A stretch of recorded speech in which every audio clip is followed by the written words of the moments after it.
C'est le deuxième jour à la paroisse étudiante à Toulouse. Nous découvrons, Isabelle Duchot, aujourd'hui comment les nouveaux, curieux ou recommençants sont accueillis. Chaque semaine, des jeunes étudiants poussent la porte de la paroisse étudiante. Certains sont déjà baptisés, d'autres non. Comment sont-ils accueillis afin que leur simple curiosité se transforme en véritable cheminement avec le Christ? Nous en parlons ce matin avec Stevie Carrien, responsable des parcours Alpha à la paroisse étudiante de Toulouse. Bonjour Stevie. Bonjour. Merci d'être avec nous aujourd'hui. Alors, dites-nous, qui sont ces jeunes qui se présentent à la paroisse étudiante? Alors, les jeunes qui se présentent à la paroisse étudiante viennent de nombreux milieux. Il n'y a pas vraiment de profil type. Donc, il y en a qui viennent de familles catholiques. Ils ont grandi dans la foi. Et donc, cette année d'études devient la première année où ils vont vivre leur foi seuls. Elle a un profil plus extraordinaire. C'est les gens qui viennent de... Alors, comme très commun, les gens qui sont baptisés par tradition dans les familles. Donc, c'est une grande grâce déjà. Et donc, eux, c'est ceux qui vont être amenés à demander une première communion ou une confirmation. Et aussi, on a des personnes qui viennent parfois du côté protestant, donc baptisés côté protestant, qui reviennent à la foi catholique. Et pareil, ils vont demander une première communion, une confirmation pour rentrer dans l'Église catholique. Et alors, le profil le plus attendu, entre guillemets, c'est le profil non baptisé, qui eux viennent parfois de familles athées, des familles qui sont chrétiennes, dites non pratiquantes, de familles musulmanes, ou alors de familles mixtes, chrétiennes et musulmanes, par rapport à la foi des parents. Donc voilà, c'est assez varié. C'est assez varié, oui, on l'entend. Pour quelles raisons ces jeunes passent-ils la porte de l'église?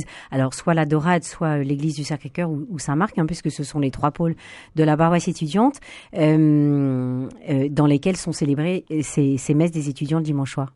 Alors, je dirais qu'il y a trois raisons qui récapitulent un peu le tout. C'est, déjà, c'est le fait que l'église est redevenue très missionnaire depuis 1975 avec le pape Paul VI qui l'a rappelé.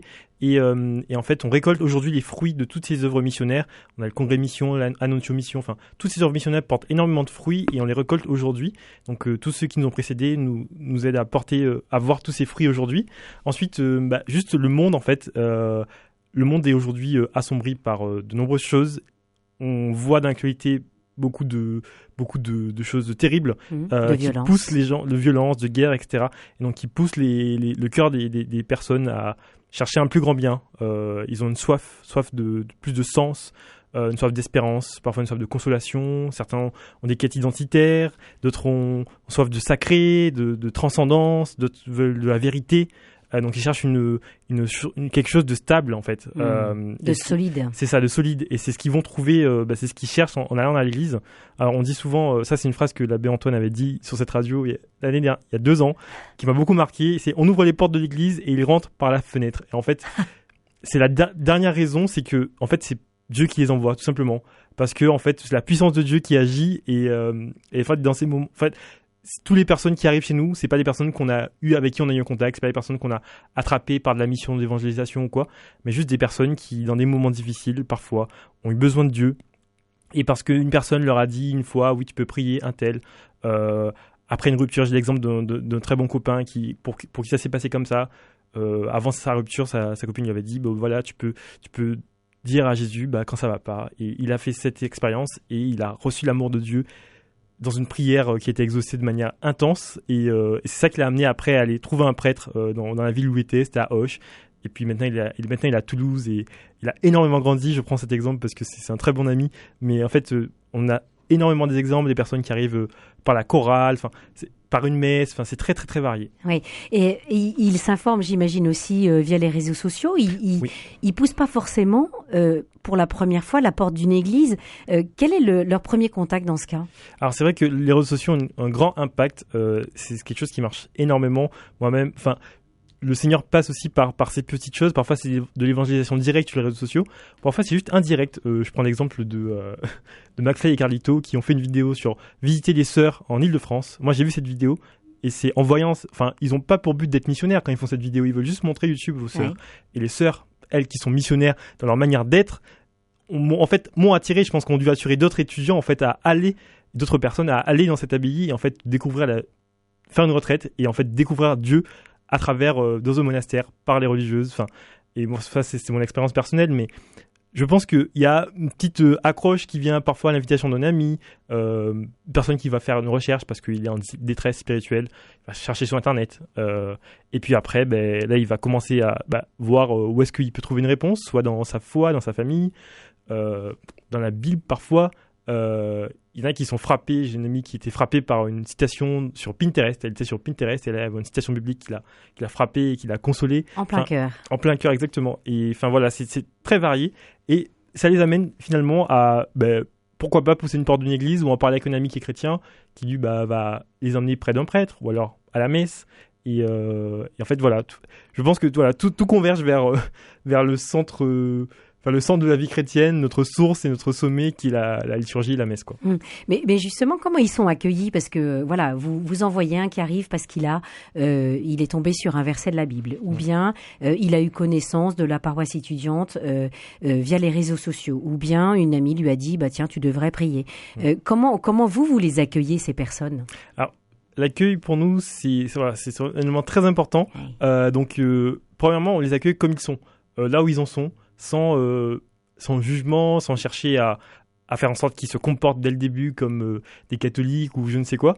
Mais vraiment, c'est premièrement de sentir qu'ils vont appartenir en fait à une communauté.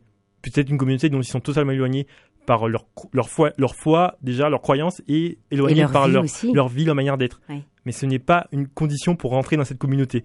Avant tout, ils doivent se sentir appartenants dans cette communauté. Donc déjà, l'accueil... pour justement l'accueil à la messe. Donc en gros, c'est donc dans chaque lieu de messe du dimanche soir, donc Notre-Dame de la Dorade et l'église Saint-Marc.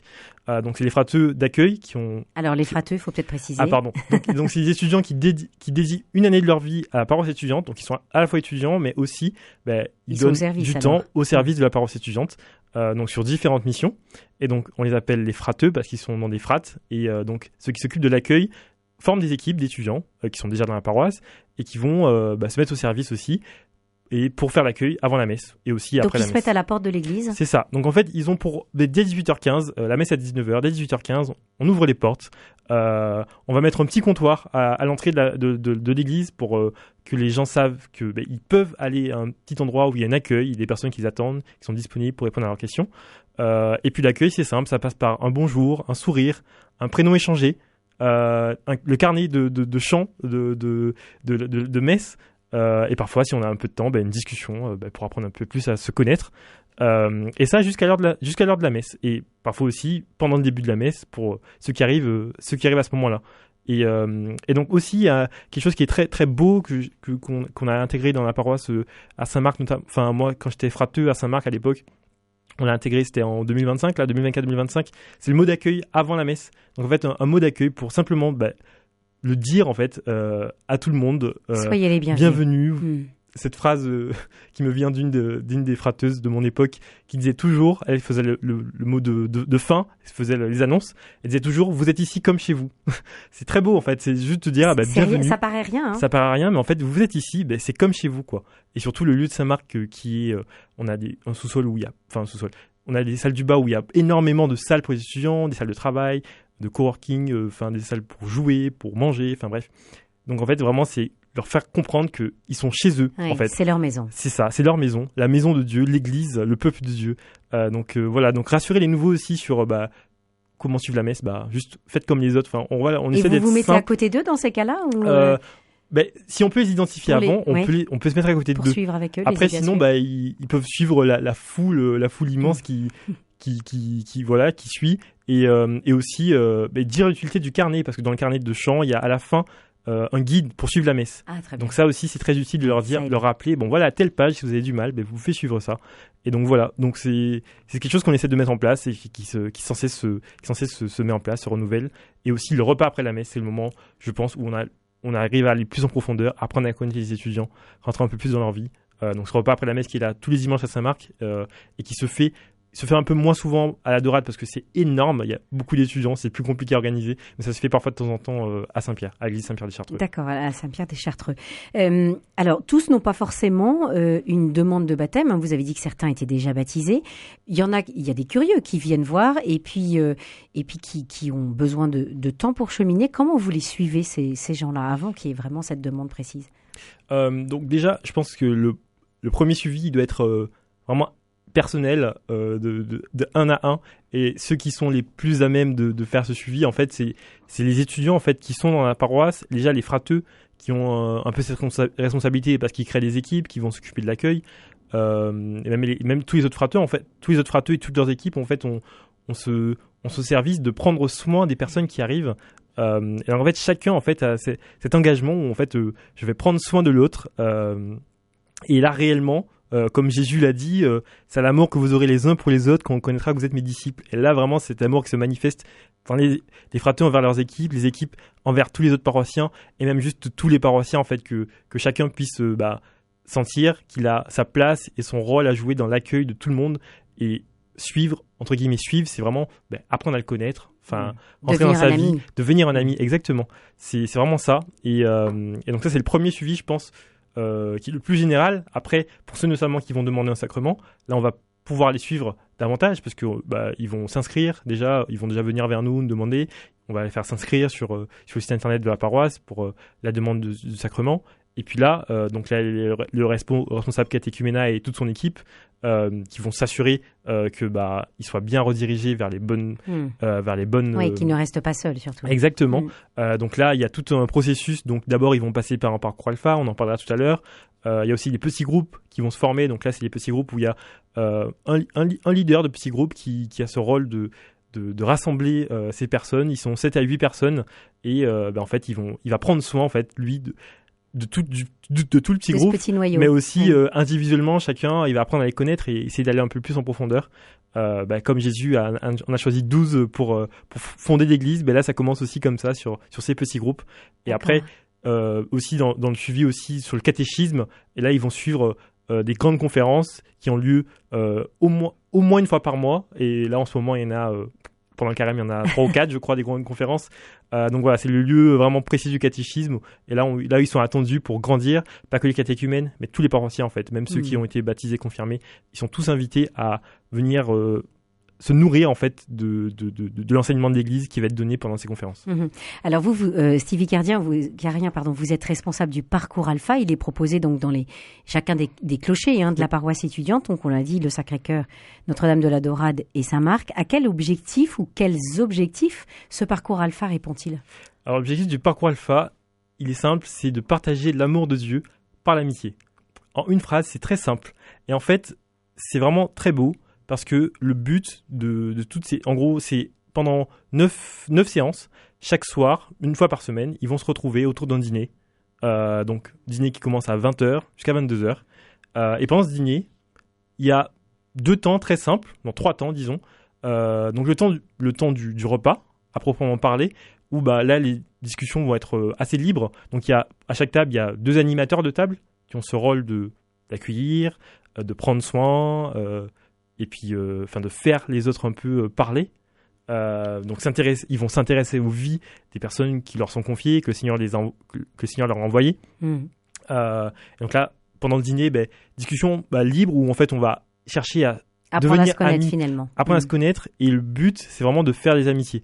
Parce que les gens viennent à l'église une première fois pour plein de raisons.